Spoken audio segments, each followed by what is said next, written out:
So glands बघूयात. Again we are on skin. स्किनच्या आतल्या बाजूस 2 प्रकारच्या ग्रंथी असतात. आपण जेवढ्या वेळा सगळे लेयर्सबद्दल बोलू तेव्हा आपण सिबॅशियस आणि स्वेट ग्लँड या 2 ग्रंथींबद्दल बोलणारच आहोत. So what are 2 glands inside the skin? सिबॅशियस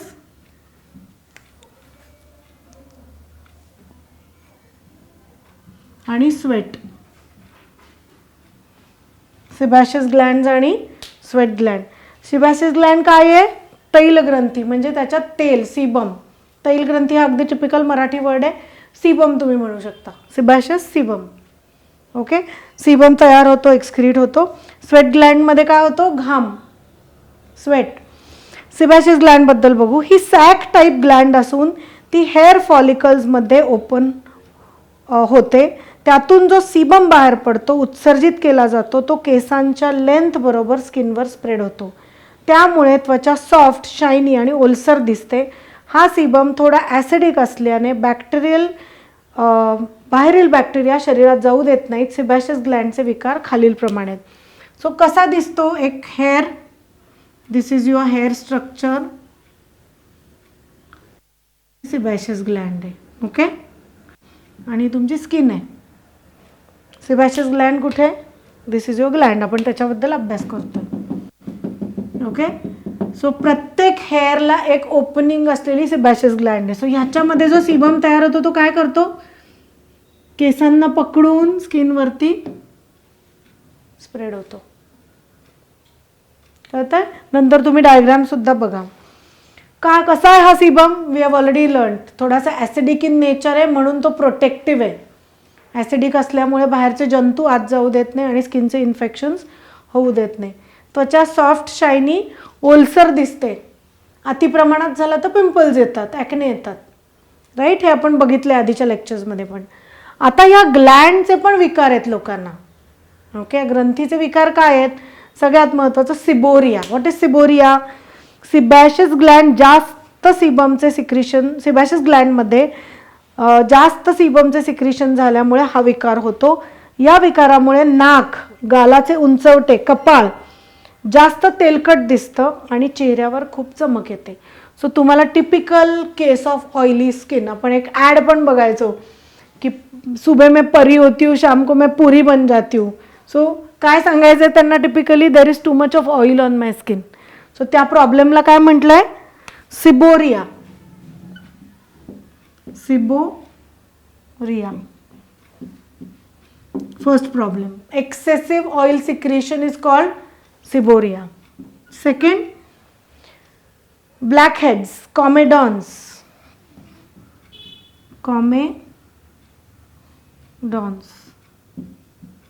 कॉमेडॉन्स काय आहेत? तरुण वयात तैलग्रंथी जास्त उत्तेजित झाल्यामुळे तैलग्रंथीतील सीबम त्वचेवरील छिद्रांवर येऊन बाहेर पडतो. सो आता हा आलाय सीबमवरती, बाहेर पडतोय आणि काय होतंय? तिथेच तो चिकटून राहतोय. वातावरणातील धूळ, घाण, पोल्युशन हे तिथे साठतंय. पोर बंद करते, म्हणजे छिद्र बंद होतंय आणि त्याच्यामुळे कॉमेडॉन्स तयार होत आहेत. कॉमेडॉन्स म्हणजे काय? ब्लॅकहेड्स. ब्लॅकहेड्सला मेडिकल टर्मिनॉलॉजी किंवा सायंटिफिक टर्मिनॉलॉजी काय? कॉमेडॉन्स. अशामुळे किंवा अशा कॉमेडॉन्सना आपण काय करतो? वाफ देतो, स्टीम देतो, थोडी सॉफ्ट करतो ते आणि प्रेस करून काढतो. Ideally don't use any kind of extractor, blackhead extractor वगैरे. क्लायंटला लागतंच ते एक्स्ट्रॅक्टर, त्याच्याशिवाय त्यांना क्लीन वाटत नाही. But try to avoid it. आणि तुम्ही एखाद्या ड्राय खरखरीत नॅपकिननी काढू शकता, कॉटननी काढू शकता, पण अवॉइड युजिंग ब्लॅकहेड एक्स्ट्रॅक्टर. नाही तर ते कसं क्लीन करायचं you will learn in practical. स्टीमरमध्ये ते क्लीन करतो आपण. ओके. आता ह्याच जर कॉमेडॉन्समध्ये इन्फेक्शन झालं तर त्याचे ॲक्नेही तयार होतात. सो स्मॉलर साईज जो काळा पडलेला असतो ठिपका, दॅट इज कॉमेडॉन्स. पोल्युशननी तो काळा होतो. ओके. त्याच्यानंतर आहे पिंपल्स. पिंपल्स आपल्या सगळ्यांना माहिती आहे, ॲक्ने, पिंपल्स. साधारण 13 ते 20 ह्या वयात हार्मोनल चेंजेसमुळे तैलग्रंथी उत्तेजित होऊन त्वचा छिद्रातून बाहेर पडणारा सीबम नीट पुसला, धुतला न गेल्याने त्यावर वातावरणातील धूळ, जंतू वगैरे बसून चेहऱ्याचे पोर्स पूर्ण ओपन झाले असल्याने आत जातात. सो इन्फेक्शन होताना काय होतं, आता हा सीबम येतोय खूप बाहेर, हार्मोनल इम्बॅलन्स, ऊन, अस्वच्छता, या सगळ्यांनी काय होतंय, ती घाण बाहेर येते, वरची घाण प्रेस करते त्याला आणि काय होतंय, पोर्स साईज मोठा होतोय ना आणि तुमचं इन्फेक्शन वाढतंय. ओके, तेथेच तो साठून त्याला काय येतो, पिंपल येतो. So you start seeing pimples on the skin. पण सुरुवात कशी आहे, सिबॅशियस ग्लँडने. Okay, next is acne. पिंपलचाच एक थोडासा ॲडव्हान्स पार्ट इज ॲक्ने. आता पिंपल्समध्ये किंवा ॲक्नेमध्ये सुद्धा स्टेजेस आहेत. तुम्ही जसे ॲडव्हान्सला जाल तसं शिकाल. ॲक्नेमध्ये स्टेज 1, 2, 3, त्याला ग्रेड 1, ग्रेड 2, ग्रेड 3 ॲक्ने म्हणतात. प्रायमरी लिजन्समध्ये आपण स्टेज पाहिली, ह्याच्यात ॲक्नेच्या ग्रेड्स आहेत. Acne grade 1, grade 2, grade 3. Grade 1 is normal, एखाद दुसरा पिंपल आहे. ग्रेड 2 ॲक्नेमध्ये थोडे जास्त प्रमाणात चेहऱ्यावर दिसतात आणि ग्रेड 3, 4 मध्ये एकदम ॲक्ने रोझॅशिया, की खूप मोठे मोठे पस्च्युल्स आहेत आणि चेहरा खूप विद्रूप झाला. So that is grade 4 acne.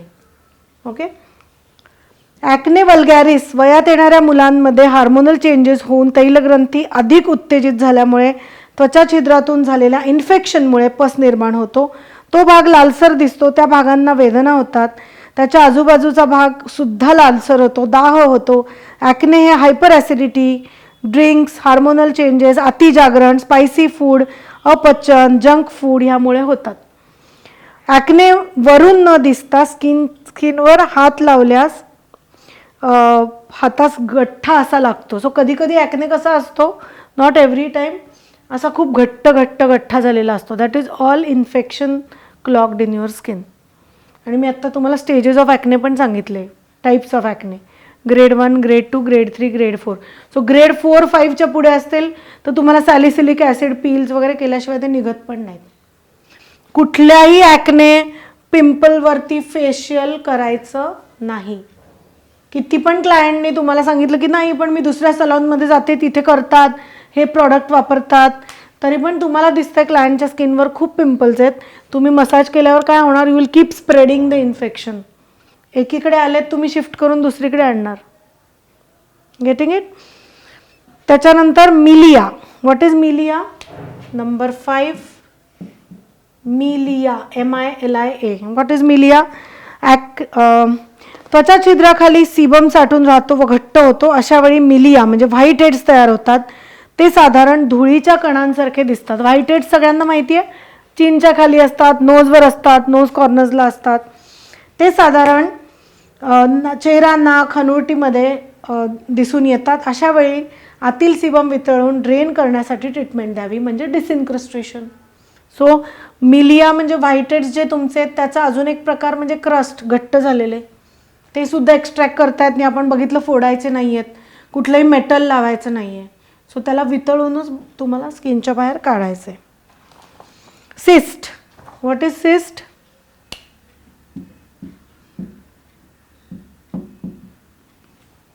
Hair फॉलिकलच्या भोवती सीबम, डेड सेल्स साठून सिस्ट तयार होतो. सिस्ट हे त्वचेच्या पृष्ठभागाखाली असते. ते वेदनादायक असून इन्फेक्शन केसांच्या मुळांपर्यंत पोचते. सिस्ट बरे करण्याकरता डॉक्टरांचीच ट्रीटमेंट घ्यावी लागते. मोठ्या प्रमाणातील ॲक्ने म्हणजे सिस्ट. हे इन्फेक्शन जेव्हा खूप आतपर्यंत जातं आणि गठ्ठा लागायला लागतो की आतमध्ये पण तेवढं इन्फेक्शन आणि वरती पण आहे, तर it has to be treated by a proper skin doctor किंवा एंडोक्रिनॉलॉजिस्ट. म्हणजे तुमचे हार्मोनल सेटअप जर काहीतरी चुकला असेल तरीसुद्धा एवढे मोठे मोठे सिस्ट येऊ शकतात. सो सिस्ट हा एक प्रकार झाला.